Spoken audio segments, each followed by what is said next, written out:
परात्पर अखिलेश्वर अखंड कोटि ब्रह्मांड नायक परम परमेश्वर सच्चिदानंद घन श्री बालकृष्ण लाल की वांगमयी प्रतिमूर्ति स्वरूपा श्रीमद् भागवत महापुराण कि इस पावन संहिता में पावन सन्निधि में हम सब भगवत कृपा से अनवरत 6 दिनों से इसमें अवगाहन कर रहे हैं, प्रार्थना निवेदित कर रहे हैं, अपने मन के भावों को भगवान के चरण कमलों में समर्पित करते हैं कि प्रभु हमारे मानस पटल में जो कुछ भी है वह सब हम आपको समर्पित करते हैं। आप इस समर्पण से प्रसन्न होकर के सर्वदा के लिए हमें अपने आप में समाहित कर दो, क्योंकि जीव का परम कर्तव्य एकमात्र यही है कि वह भगवान में ही अपने आत्मस्वरूप को समाहित कर दो। मुख्य उद्देश्य यही है। कल के प्रसंग में हमने भगवान की चीर हरण लीला के माध्यम से इन्हीं भावों को सुना समझा कि जो जीव और ब्रह्म के मध्य माया रूपी वस्त्र है, पट है, जब तक वह समाप्त नहीं होगा तब तक ब्रह्म का साक्षात्कार होना मुश्किल है। ब्रह्म से एकीकृत होने के लिए माया रूपी पट का हटना बहुत जरूरी है। भगवान ने उन सभी ब्रजमामाओं के मन को सांत्वना दिया है कि हम तुम्हारे सभी मनोरथों को अवसर आने पर पूर्ण करेंगे, और जो कुछ भी उनमें कमियां थी वह दूर किए और वह योग्यता भी प्रदान करी जिससे वह भगवान को आसानी से प्राप्त कर सकते हैं। इंद्र को भी भगवान के अस्तित्व में सत्ता में भ्रम हो रहा है, इसलिए इंद्र को भी विशुद्ध करने के लिए, परिनिष्ठित करने के लिए, परिमार्जित करने के लिए भगवान इंद्र की पूजा के बदले सभी ब्रजवासियों से गिरिराज भगवान की पूजा करने को कहते हैं। हम सब ने कल गिरिराज प्रभु का, गोवर्धन महाराज का पूजन भी किया। अब आगे की कथा में प्रवेश लेने से पूर्व हम सभी उस क्षण नित्य प्रति जिस तरह से भगवान के नाम का स्मरण करते हैं, उसी तरह आज भी भगवान के नाम का ही आश्रय लेते हुए अपने मन को एकाग्र करके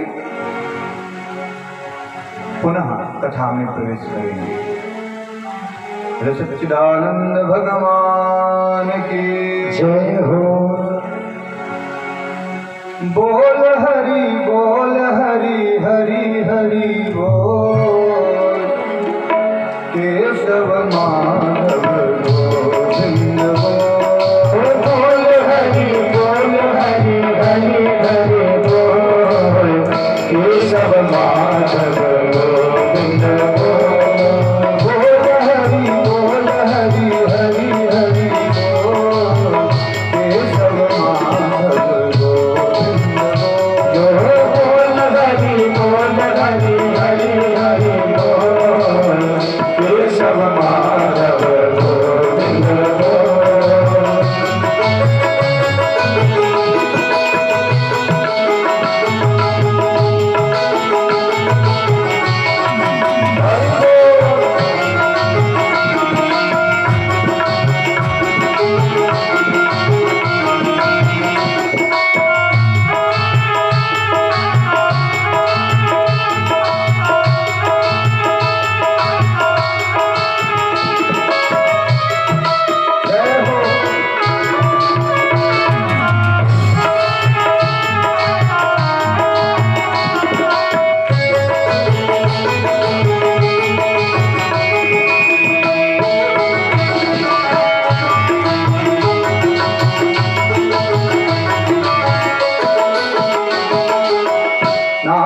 प्रभु का है सुखकारी, नाम प्रभु का है सुखकारी।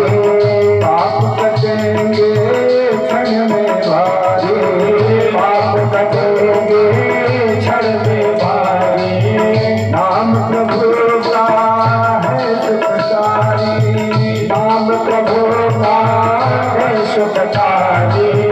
पाप कटेंगे क्षण में भारी, पाप कटेंगे क्षण में भारी।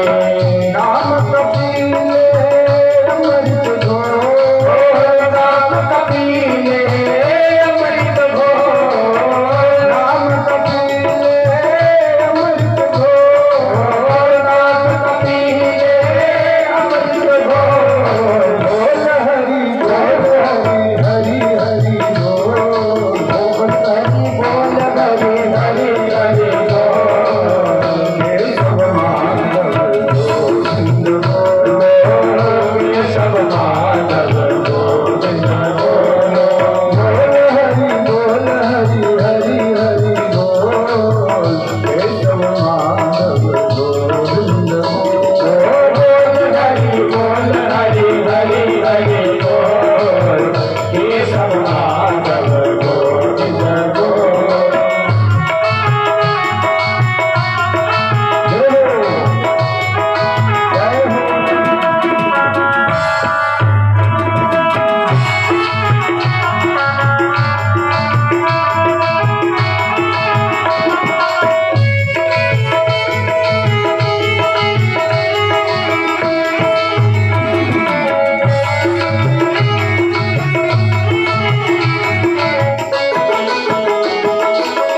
शबर कहेला सदन कसाई, शबर कहेला सदन कसाई। नाम जपन से मुक्ति पाए, नाम जपन से मुक्ति पाए। शबर कहेला सदन कसाई, शबर कहेला सदन कसाई। नाम जपन से मुक्ति पाए, नाम जपन से मुक्ति पाए। राम की महिमा है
वृंदावन बिहारी लाल की जय हो। जय जय श्री राधे श्याम।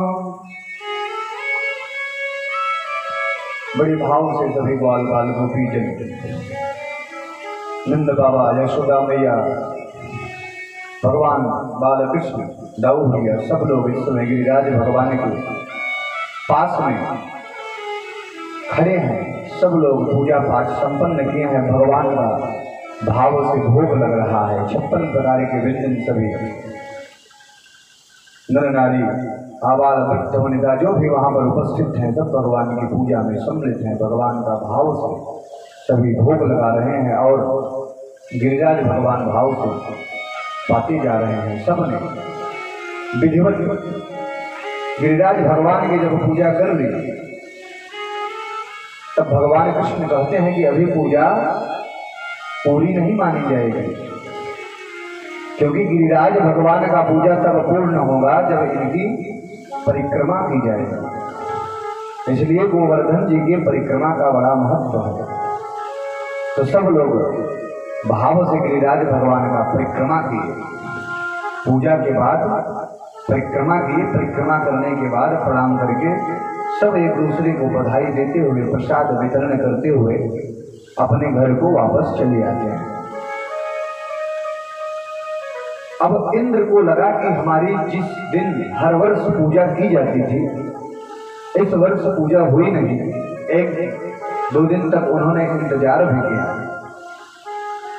तो उन्हें लगा कि हो सकता है कभी कभी योजनाएं विलंबित रहती हैं, तो इंद्र ने भी इंतजार किया।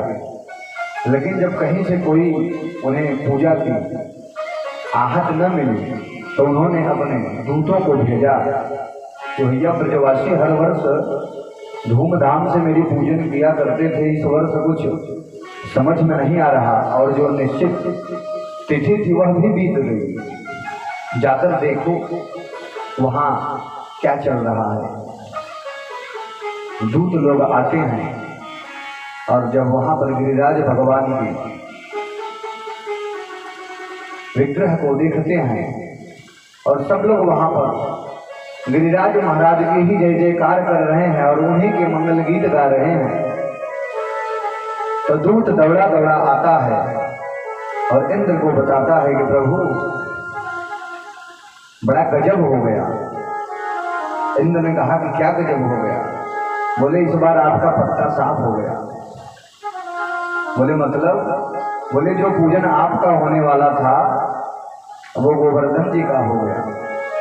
अब आप इंतजार मत करें, क्योंकि अब आपकी पूजा होने वाली नहीं है। और जिसको पूजा पाना था वो पूजा पा चुका है। सब लोग खुशियां मना रहे हैं और वहां इस बार आपको कोई याद भी नहीं कर रहा है। इंद्र को क्रोध आ जाता है कि मैं देवताओं का राजा हूं, देवराज इंद्र हूं, और ये साधारण से ग्वाल बाल, साधारण से ग्वाले और मुझ इंद्र के सामर्थ्य को समझ नहीं रहे हैं। और एक छोटे से गंवार बाचाल बालक के कहने से उन्होंने इतना बड़ा निर्णय ले लिया कि इंद्र के पूजा को किया नहीं और किसी पहाड़ को पूज के चले आए। क्रोध में बड़बड़ाने लगते हैं इंद्र कि वाचालम बालिसम स्तब्धम अज्ञम पंडितमानिनम कृष्णम मत्सत्य गोपाते चक्रो प्रियम। वाचाल, जो कि वाचाल है, बहुत बोलता है, क्योंकि छोटे बालक जब बड़ों जैसी बात करते हैं ना तो वह भी शोभनीय नहीं होता। लगता है कि इतना छोटा सा बालक है, इतनी बड़ी बड़ी बातें कर रहा है। तो भगवान को वाचाल कह रहे हैं, क्योंकि अब इंद्र को भ्रम है, अब वो भूल गए हैं ये परब्रह्म ही है। इंद्र को लगता है कि तो साधारण सा कंवरिया है, इसके कहने से उन लोगों ने मुझे याद नहीं किया, उन्होंने ये भी नहीं सोचा कि मैं इंद्र क्या कर सकता हूँ। उस छोटे से गवार बालक के कहने से, जो कि अपंडित है, अमान्य है, अज्ञ है, मूढ़ है, इस तरह से बड़बड़ाने लगे अक्रोध में।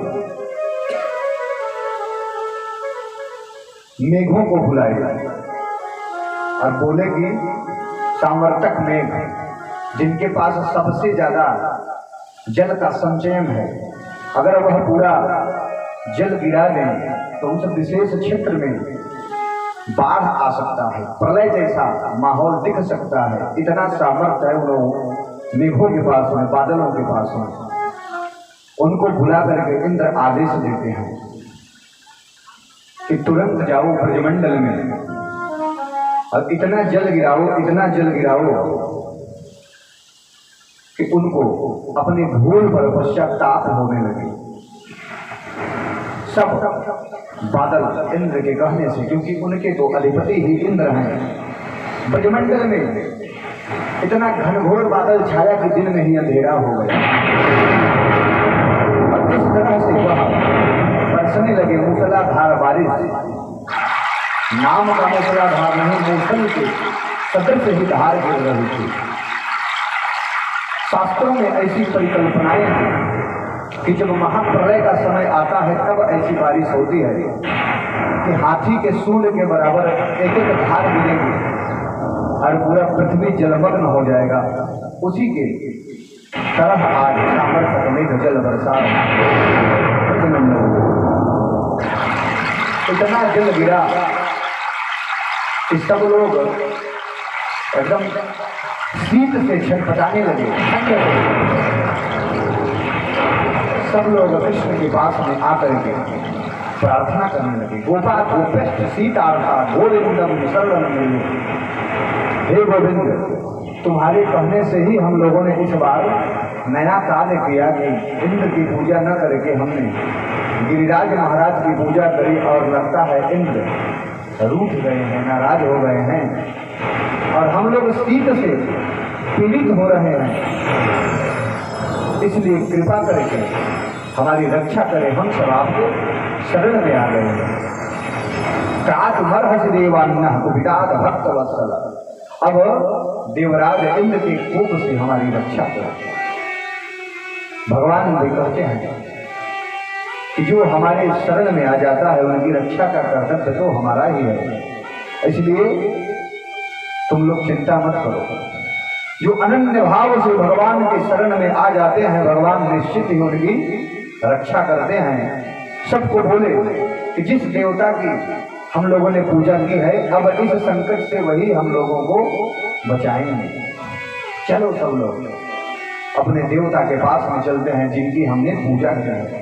सभी ब्रजवासी भीगते हुए उस बारिश में गिरिराज भगवान के पास में पहुंचते हैं। वहां पर खड़े होकर के सब लोग प्रार्थना करते हैं। तस्मानमच्छरणं गोष्ठं मन्नाथं मत परिग्रहं गोपाये स्वात्मयोगेन सोऽयं मे व्रत आहितः। सब लोग प्रार्थना करते हैं कि प्रभु इस विषम परिस्थिति से आप हम सब की रक्षा करें। अब हम आपकी शरण में आ गए हैं।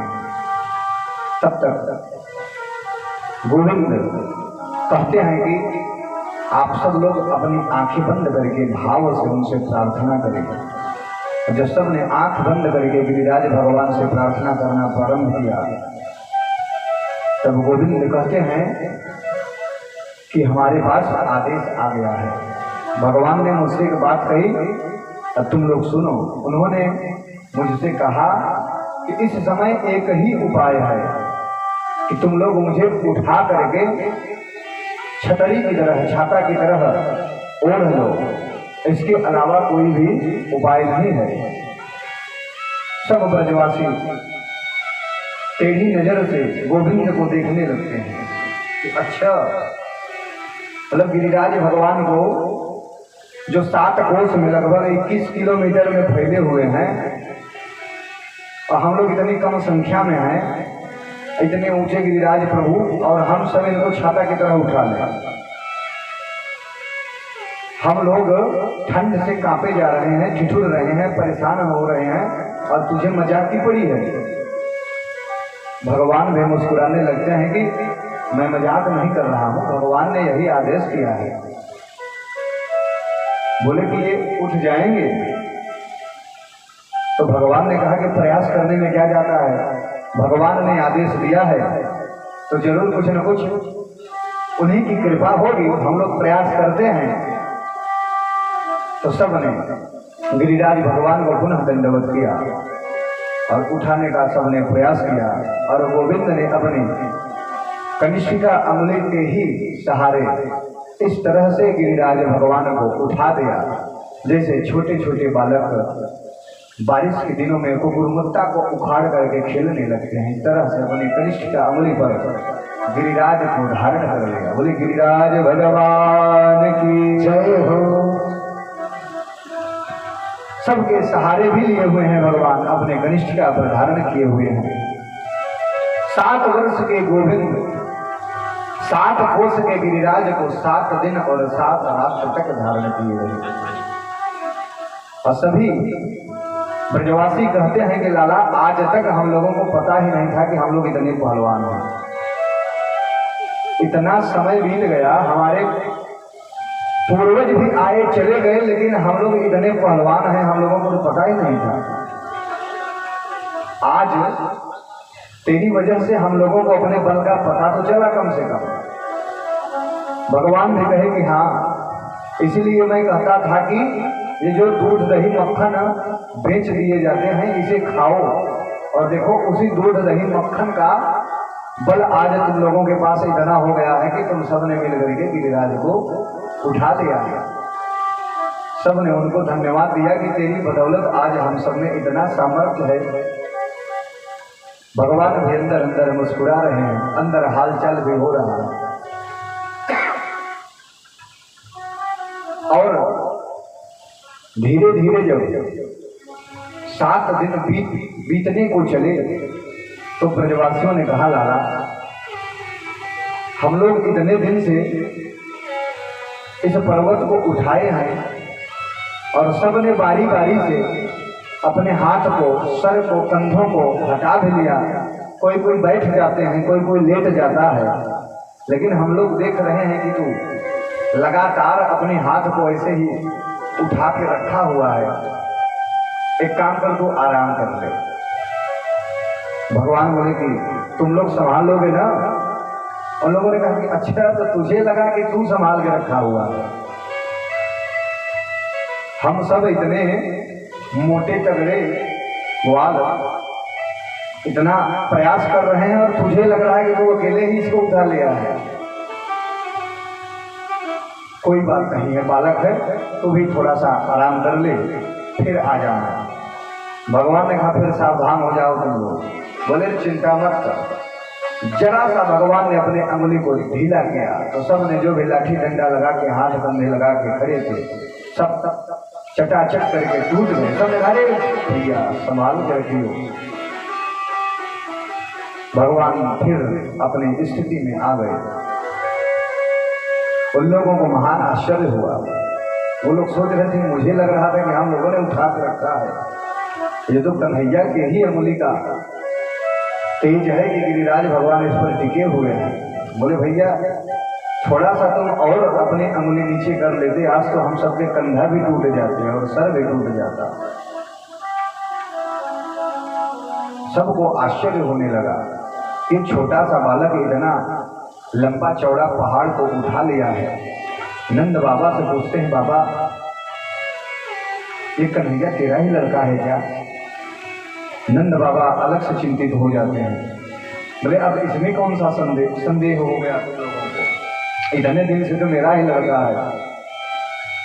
बोले जहां तक हम लोग जानते हैं तेरे खानदान में कई पीढ़ियों तक कोई पहलवान ऐसा तो नहीं हुआ। नंद बाबा भी विस्मित होते हैं। अब वह क्या करें? तो सबके मन के संशय को दूर करने का प्रयास करते हैं। बोले कि ऐसी बात ना है। अब तुम लोगों को एक रहस्य की बात मैं बताता हूँ। एक दिन गर्गाचार्य जी हमारे यहाँ आए थे और उन्होंने ही इसका नाम श्री कृष्ण रखा था और उन्होंने इसके भविष्य के बारे में विचार करके बताया और इसके भूतकाल पर भी दृष्टि डाली तो बताए कि तेरा लाल हर युग में जन्म लेने वाला है, हर युग में इसका जन्म होता है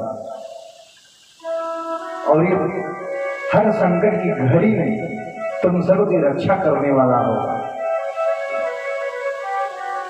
और इसका जो विशेष कारण है वो ये है कि मैं दिन रात भगवान का जप करता रहता हूँ।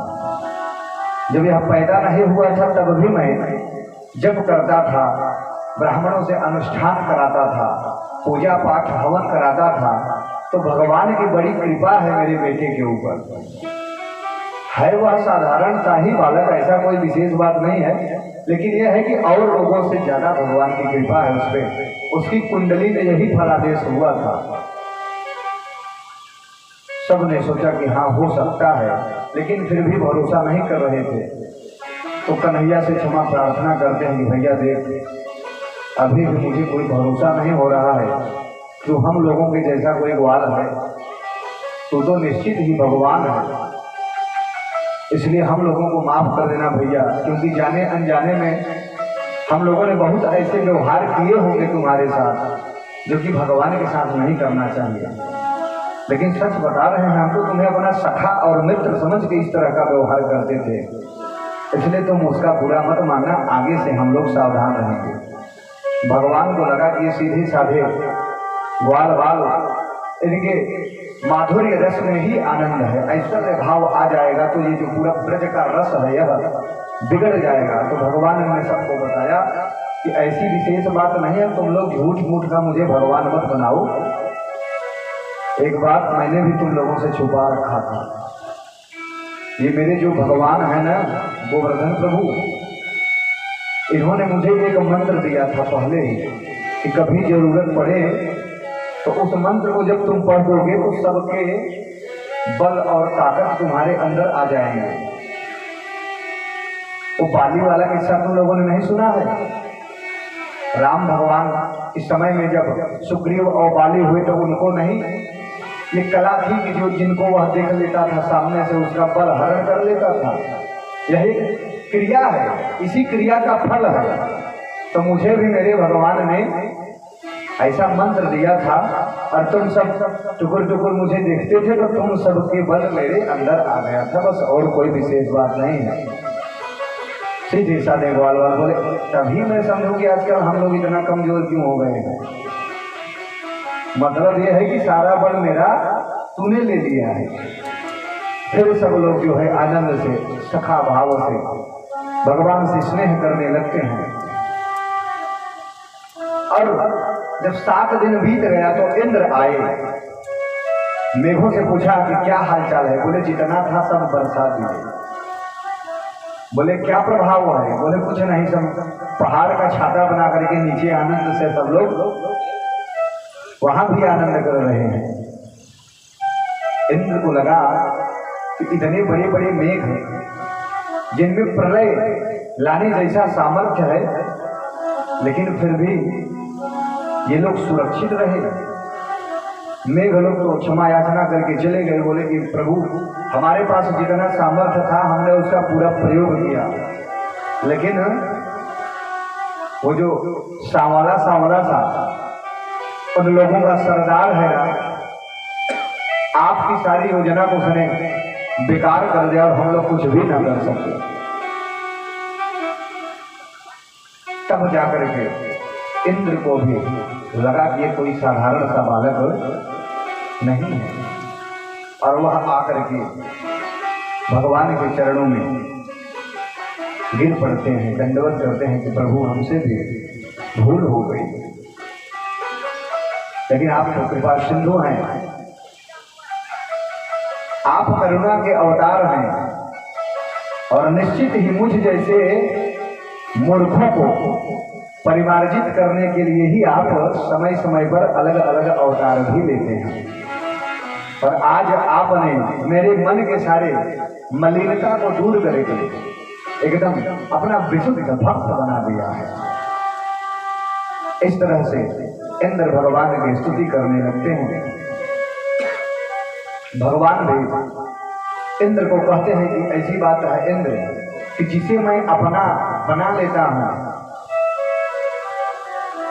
फिर हर तरह से उसे अपना के ही छोड़ता हूं, और तुम तो मेरे अपने ही हो, इसलिए मैंने तुम्हारे अभिमान को तोड़ा है।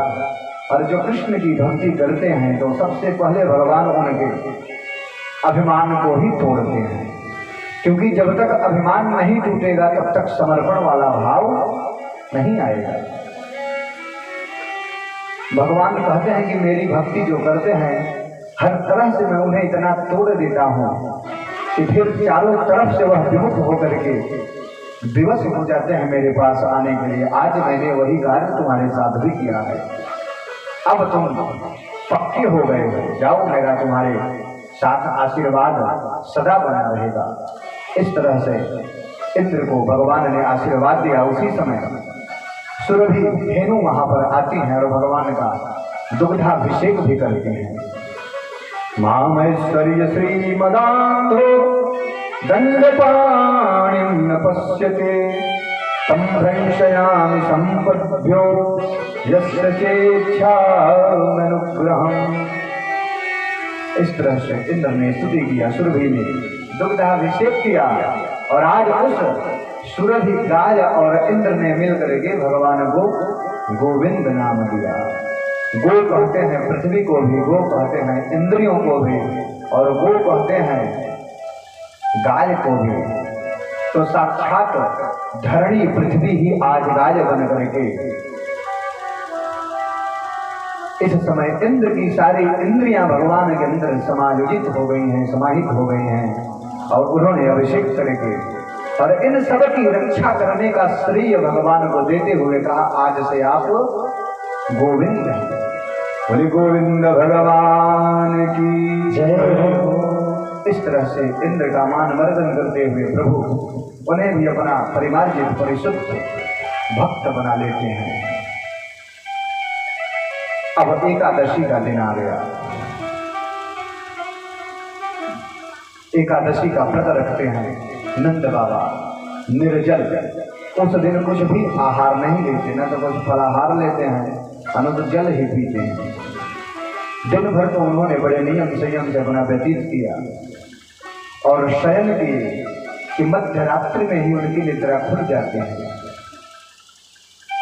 और उन्हें रात्रि में ही लगता है कि यह भोर हो गया है, और ब्रह्म मुहूर्त में अपनी नित्य क्रिया से निवृत्त होकर के नदी में स्नान करके संध्या भोजन करना चाहिए, भगवान का भजन करना चाहिए, भक्तों का यही कर्तव्य है। तो वहां स्नान ध्यान के लिए यमुना जी के पास चले जाते हैं। एकादश्यां निराहारः समभ्यर्च जनार्दनम् स्नातुं नन्दस्तु कालिन्द्यां द्वादश्यां जलमाविशत। नंद बाबा को लगा कि द्वादशी का तिथि अब प्रारंभ हो गया है, तो स्नान ध्यान करके पूजा पाठ करने के बाद इस व्रत का पारण कर लिया जाए। और वह कालिंद्याम स्नातुम, कालिंदी में स्नान के लिए चले जाते हैं, और मध्य रात्रि में ही वह यमुना जी में प्रवेश करते हैं। और मध्य रात्रि में जल में प्रवेश नहीं करना चाहिए, क्योंकि भगवान वरुण उस समय विश्राम करते हैं। जैसे ही यह नदी में प्रवेश किए तो वरुण के दूत आकर के और बाबा को पकड़ कर लेकर वरुण लोग चले जाते हैं। एक ग्वाल बाबा के साथ में आया था, बाबा उठा करके साथ में उसे लाए थे, चलो चलते हैं नदी में स्नान करने। तो बाबा नदी के पास में चले आए थे, वह अपने दूसरे नित्य क्रियाओं में व्यस्त था, और उनको प्रवेश करते हुए देखा, लेकिन बहुत देर तक जब उन्हें वापस निकल करके नहीं आए तो वह दौड़ा दौड़ा जाता है और शोर मचाता है कि लगता है बाबा नदी में डूब गए। तुरंत भगवान वहां से भागे भागे आते हैं और नदी में छलांग लगा करके कूद जाते हैं और सीधे वरुण लोक पहुंच जाते हैं। जैसे ही वहां पर पहुंचते हैं तो सिंहासन पर बैठे हैं वरुण देव और नंद बाबा को बांध करके उनके सामने रखा हुआ है। अब उनके दंड पर विचार किया जा रहा है कि इन्होंने वरुण देवता का अपराध किया है तो इन्हें किस तरह से दंड दिया जाए। तब तक भगवान पहुंच जाते हैं। अब जैसे ही भगवान पहुंचते हैं कि वरुण देवता अपने सिंहासन पर से खड़े होकर के भगवान का स्वागत करते हैं कि अद्य में निवृतो देहो अद्यैवार्थोऽधिगतः प्रभो त्वत्पाद भाजो भगवन् नवापुः पारमध्वनः। जय हो प्रभु, आज आप हमारे लोक में पधारे और अपने चरण इस लोक में रख दिए, हम सब धन्य हो गए। आपने इस तरह से जो अवतार लिया है, इस अवतार में हमारे लोक में भी पधार दिए। हम लोग आज बहुत प्रसन्न है, आपकी कृपा के छांव में इतना आनंदित है कि प्रभु हमें अभूतपूर्व खुशी हो रही है और आपकी बड़ी कृपा है। आप यहाँ पर पधारे और अपने सिंहासन पर भगवान को बिठाने लगे तो भगवान ने बोले कि हमारे बाबा को बांध के रखा है और हमारी इस तरह से सेवा कर रहे हो आप लोग। वरुण चौंक जाते हैं, अरे ये आपके पिताजी हैं, बड़ी भूल हुई प्रभु, हम लोगों को पता न था कि आपके पिताजी हैं। तुरंत उन्हें बंधन मुक्त किया और उनसे भी दूत लोग वरुण देवता के साथ में क्षमा याचना करते हैं। नंद बाबा ये सब देख करके अंदर अंदर मग्न भी हो रहे हैं और आश्चर्यचकित भी हो रहे हैं कि यहाँ इसकी क्या रिश्तेदारी निकल के आई। सब लोग इसे पहचानते हैं, इतना स्वागत कर रहे हैं, सम्मान कर रहे हैं। भगवान बाबा को लेकर के वापस जब आते हैं और ये घटना सबको बताने लगते हैं तो वहां पर एक सफेद दाढ़ी वाला सिंहासन पर बैठा था। हमको तो बांध करके उन लोगों ने पटक दिया था, लेकिन जैसे ही कन्हैया को देखते हैं सब लोग दौड़ पड़ते हैं और इसके चरणों में गिर गिर करके प्रणाम दंडवत करने लगते हैं और बाद में तो उन्होंने मुझसे भी माफी मांगी। पुनः सब लोग सशंकित हो जाते हैं कि निश्चित ही ये भगवान है। फिर से भगवान कृष्ण के सामने वो सब आके कहने लगते हैं कि भैया देख, तो बार बार हम लोगों को अपनी चिकनी चुपड़ी बातों में उलझा देता है और हम सब भ्रमित हो जाते हैं, लेकिन निश्चित ही तू भगवान है। भगवान भी कहते हैं कि आखिर तुम लोगों को क्या हो गया है, जब देखो तब मुझे भगवान बनाने पर ही तुम लोग तुले हो। मैं भगवान नहीं, मैं तुम लोगों के जैसा ही हूँ। अगर मान लो मैं भगवान होता तो तुम लोग क्या करते? तो सब लोग कहते हैं कि भैया तब हम लोग तुमसे दूर रहते, इसलिए ताकि तुम्हारी कोई अपराध हमारे द्वारा ना हो जाए, कोई गलती हमसे ना हो जाए। बोले अच्छा मान लो कि मैं इसी तरह से रहता, सखा भाव से तुम्हारे साथ जैसे हूँ और तुम्हें पता होता कि मैं भगवान हूँ, तो तुम क्या चाहते मुझसे? उन लोगों ने कहा कि देखो, वैसे विशेष हम लोगों को कुछ सामग्री की जरूरत तो होती नहीं, हम लोग अपने में मस्त रहते हैं और भगवान की कृपा से चकाचक दूध भी मक्खन मलाई तो मिलती ही है। अब तुम्हारे साथ में खेलते कूदते हैं और कुछ धन ऐश्वर्य की जरूरत तो हम लोगों को है नहीं, लेकिन अगर तुम भगवान होते तो हम लोगों ने सुना है कि भगवान वैकुंठ में होते हैं और वैकुंठ में बड़ा आनंद होता है। वहाँ के बारे में संत महात्मा जन जब कथाओं में वर्णन करते हैं तो अंदर से जिज्ञासा होती है कि भगवान का वैकुंठ कैसा होता होगा। तो भगवान ने कहा कि अच्छा तुम लोग वैकुंठ जाना चाहते हो? बोले अगर दिखा सकता है तो दिखा दे। तो ब्रह्मकुंड के पास में ले जाते हैं। बोले जिनको वैकुंठ देखना हो इस कुंड में डुबकी लगा दे। सभी ग्वाल बारी बारी से उस ब्रह्मकुंड में डुबकी लगाते हैं और सीधे वैकुंठ पहुंच जाते हैं। सब वैकुंठ में जब जाते हैं तो जिसको देखते हैं सबके पास 4 हाथ है, चतुर्भुज रूप में सब वहां पर विचरण कर रहे हैं। गोरे गोरे सुंदर सुंदर तेजोमय दिख रहे हैं तो सांवले, लेकिन उनके शरीर का तेजपुंज इतना प्रदीप्त है कि उन्हें देख करके लगता है कि जैसे सोना चमक रहा है। सब लोग सोचते हैं कि इनसे कुछ बातचीत किया जाए तो कुछ भाषा के माध्यम से संस्कृति का ज्ञान होता है, क्योंकि हम किसी नए प्रदेश में चले जाएं तो जब तक वहां का कोई रहवासी निवासी हमें कुछ न बताए तो हमें क्या पता चलेगा यहाँ क्या है, यहाँ की क्या विशेषता है। तो एक देवता चतुर्भुज रूप में ही गुजर रहे थे। इन लोगों ने कहा कि भैया राम राम। उन देवता ने सीधे मुख पे अंगुली रखा और इशारे से कहा कि मौनम आस्ताम। सब लोग चुप रहो। आपस में बतियाने लगते हैं, भैया यदि कोई बात हम राम राम कर रहे हैं, ये लोग जवाब भी नहीं दे रहे हैं, चुप करा रहे हैं ऊपर से। तो देवता आकर के बोलते हैं कि यहाँ पर बोलो मत, मौन है रहो, यहाँ शोरगुल नहीं होता है। लोग बड़े आश्चर्य में पड़ जाते हैं। तब तक उनकी नजर पड़ती है कि हजारों शेषनाग के फनों से युक्त, जिनके हजारों फन हैं, ऐसे शेषनाग की छत्र छाया में चतुर्भुज रूप में ही एक देवता विराजमान है। मंद मन मुस्कान से युक्त उनका रूप, उसी को सब लोग निहार रहे हैं। और ये लोग जब ध्यान से देखते हैं तो इनको लगता है कि ये चेहरा तो देखा देखा सा लग रहा है, और धीरे धीरे अनुमान लगाते हैं कि ये चेहरा तो एकदम कन्हैया जैसा दिख रहा है।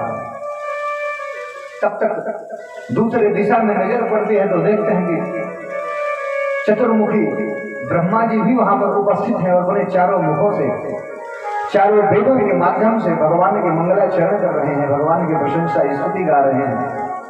दूसरी तरफ देखते हैं तो पंचानन शिव भी वहां पर उपस्थित हैं, भगवान का गुणगान कर रहे हैं। सबको जब देखते हैं तो बोलते हैं भैया अभी तो 4 हाथ वाले दिख रहे थे, अब तो 4-5 मुंह वाले भी दिख रहे हैं यहाँ पर। लेकिन वहां की व्यवस्था देख करके ये लोग आनंदित नहीं होते, क्योंकि जब बोल नहीं सकते, राम राम प्रणाम भी नहीं कर सकते, तो फिर कैसा आनंद है। उन्होंने मन ही मन ध्यान किया कि प्रभु हम तुम्हारा वैकुंठ देख ले, अब तो हमें वापस वृंदावन ही पहुंचा दो। जैसे ही उन लोगों ने मन में संकल्प किया कि हमें वापस वृंदावन पहुंचा दो, तो उसी कुंड से पुनः बाहर निकल के सब लोग वृंदावन में वापस आ जाते हैं। कन्हैया मुस्कुराते हुए बोलते हैं भैया कैसा लगा वैकुंठ? बोले भैया तेरो तो मैं वहां पर बहुत ठाक देखा, लेकिन एक बात कहूं, जो आनंद वृंदावन में है, इस ब्रज की रज में है, इस ब्रज की भूमि में है, वो आनंद वैकुंठ में भी नहीं है। बोले श्री वृंदावन धाम की जय हो। तो ब्रजवासी साक्षात वैकुंठ का दर्शन करके आज पुनः वापस वृंदावन में आ गए। बोले हमें तो ये वृंदावन ही प्यारा लगा, वहां हम तुझे से बात भी नहीं कर सकते, यहाँ तेरे साथ में खेलते कूदते हैं, खाते हैं, कभी जरूरत पड़ती है तो तेरे साथ में शरारत भी कर लेते हैं, और वहां तुझसे बात भी न कर पाऊंगा। तो इसलिए भैया हमें ऐसा वैकुंठ नहीं चाहिए, हमें तो ये वृंदावन ही प्यारा है। इस तरह से भगवान ने सभी गोप वालों को, नंदादि गोपों को भी वैकुंठ के दर्शन करा करके उनके मन को प्रफुल्लित करते हैं और उनके मनोभावों को वृंदावन से और अधिक जोड़ देते हैं कि धन्य है ये वृंदावन की भूमि, जो आज वैकुंठ से भी श्रेष्ठ है। नंदादयस्तुतं दृष्ट्वा परमानंद निर्वृता कृष्णं तं तत्र छन्दोभिः स्तूयमाना सुविस्मिताः। आज बड़े भाव से सब लोग भगवान के प्रेम में और भी ज्यादा डूब रहे हैं, आनंदित हो रहे हैं, और भगवान मुस्कुराते हुए भाव से सबको लेकर के पुनः वृंदावन अपने धाम को, अपने वास को वापस चले आते हैं। और सब लोगों के मन में भगवान के प्रति अत्यधिक भाव उमड़ रहा है और वह गोविंद के चरण कमलों में अपने प्रीति को समर्पित करते हैं और मन में इस तरह से प्रार्थना करते हैं कि प्रभु अब लगन तुम्हारे चरणों से ही हमने लगा लिया है और हम इस लगाव में कोई परिवर्तन नहीं चाहते कि लगन तुमसे लगावे थे जो होगा देखा जाएगा तुमसे लगावे थे जो होगा देखा जाएगा तुम्हें अपना बना बैठे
भगवान ने सभी गोप ग्वालों को अपने आप में अपने आत्म तत्व का बोध करा दिया, वैकुंठ तक पहुंचा करके पुनः वृंदावन में वापस सच्चे भाव से लेकर आए हैं। अब उनके मन में ये बात आ गई कि अब हमें ब्रज गोपियों के ऊपर भी कृपा करनी चाहिए, क्योंकि मैंने उन्हें कहा भी था कि अवसर आने पर हम तुम्हारे मनोरथ को अवश्य पूर्ण करेंगे। और धीरे धीरे समय बीतते हुए अब शरद ऋतु में आ गया है। तो शरद ऋतु की यह विशेषता है कि वर्षा के बाद में ही शरद ऋतु आता है। अभी देखिए शरद का ही आगमन हो रहा है। शरद ऋतु के आने पर सारे बादल आसमान से छिप जाते हैं, आकाश एकदम साफ सुथरा हो जाता है और बारिश के होने से जो धूल मिट्टी के कण हैं वह भी दब जाते हैं, बैठ जाते हैं। जैसे गर्मियों में धूल उड़ते रहते हैं तो बारिश से धूल मिट्टी उड़ना बंद हो जाता है। तो नीचे भी स्वच्छ और ऊपर आकाश भी स्वच्छ और चारों तरफ हरे भरे घास, फूल, पत्ते, पौधे, ऐसा माहौल हो जाता है, ऐसा वातावरण बन जाता है कि जो हर तरह से सबके लिए मनोहारी होता है। तो शरद ऋतु की पूर्णिमा के समय रात्रि काल में भगवान के मन में ये बात आती है कि अब बड़े शुद्ध सत्व निष्ठा से गोपियां मेरा ही स्मरण करती रहती हैं, भजन करती रहती हैं। आज भगवान के मन में वह बात आ रही है कि हम स्वयं आज ब्रज गोपियों के साथ में, ब्रजबामाओं के साथ में विहार करें। अभी तक गोपियों के मन में ये बात आ रही थी, आज भगवान के मन में स्वयं ये बात आ रही है। हालांकि वेद तो कहते हैं कि भगवान के पास मन भी नहीं है, क्योंकि वह निर्गुण है। तो जो निर्गुण होते हैं उनके पास मन की भी सत्ता नहीं होती। लेकिन आज उन्हें अपनी प्राण प्रिया इतनी याद आ रही हैं कि उनके भी उस विरह, उस विकार से मन ने भी जन्म लिया और उस मन में संकल्प उठा कि हम ब्रजवामांगनाओं के साथ में विहार करें। सुखदेव जी कहते हैं कि परीक्षित, अब हम तुम्हें महारास की ओर ले चलते हैं। और ये जो महारास है यही उदर है श्रीमद् भागवत का। बड़े संत महात्मा जो साधना में लगे रहते हैं और पूरी भागवत, क्योंकि इतना बड़ा ग्रंथ है सबके लिए सामान्य बात नहीं है, तो रास पंचाध्यायी जिसमें महारास का वर्णन है वह उसका ही पाठ करते हैं। और जो इस रास पंचाध्यायी की कथा को ध्यान से सुनते हैं भगवान की विशेष कृपा उनके ऊपर होती है। आज भगवान के मन में यह भाव आ रहा है कि भगवान पिता रात्रि शरदोत्फुल्ल मल्लिका वीक्षरन्तुं मनश्चक्रे